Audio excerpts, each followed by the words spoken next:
Hi friends, నమస్తే. నేను మీ Revathi. Welcome back to Revathi stocks channel. Please subscribe to my channel and hit the bell icon for new updates.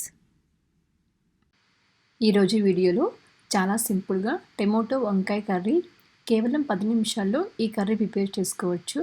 ఇది చపాతీ రైస్లోకి చాలా టేస్టీగా ఉంటుంది. ముందుగా దీనికోసం తెల్ల వంకాయ తీసుకొని ఇక్కడ చూపిస్తున్నట్టుగా కట్ చేసుకొని సాల్ట్ వాటర్లో వేసుకోవాలి.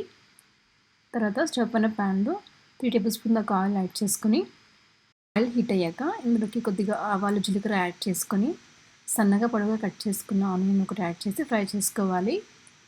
ఆనియన్ అనేది పచ్చివాసన పోయేంత వరకు ఫ్రై చేసుకున్నాక ఇప్పుడు ఇందులోకి ఒక రెమ్మ కరివేపాకు, కట్ చేసుకున్న టొమాటోస్ యాడ్ చేసుకోవాలి. అలాగే టేస్ట్ తగ్గట్టు సాల్ట్ వేసుకొని ఫ్రై చేసుకోవాలి. టొమాటో అనేది సాఫ్ట్గా అయ్యి ఆయిల్ సపరేట్ అయిన వరకు ఫ్రై చేసుకోవాలి. ఇక్కడ చూపిస్తున్నట్లుగా ఇలా ఫ్రై చేసుకున్నాక ఇప్పుడు ఇందులోకి మనం ముందుగా కట్ చేసి పెట్టుకున్న వంకాయ యాడ్ చేసుకోవాలి.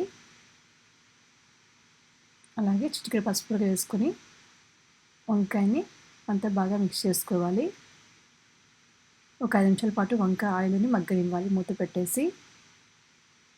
ఒక 5 నిమిషాలకి వంకాయ అనేది ఇలాగా సాఫ్ట్గా కుక్ అయిపోతుంది. ఇప్పుడు ఇందులోకి 1 టేబుల్ స్పూన్ దాకా కారం, 1 టేబుల్ స్పూన్ ధనియాల పొడి యాడ్ చేసుకొని అంతా ఒకసారి కలుపుకోవాలి. తర్వాత మనకు కర్రీకి తగ్గట్టుగా ఇందులోకి వాటర్ యాడ్ చేసుకోవాలి. వాటర్ యాడ్ చేసుకున్నాక అంతా ఒకసారి బాగా మిక్స్ చేసుకొని మీడియం ఫ్లేమ్లో ఒక 5 నుంచి 10 నిమిషాల పాటు కుక్ చేసుకోవాలి.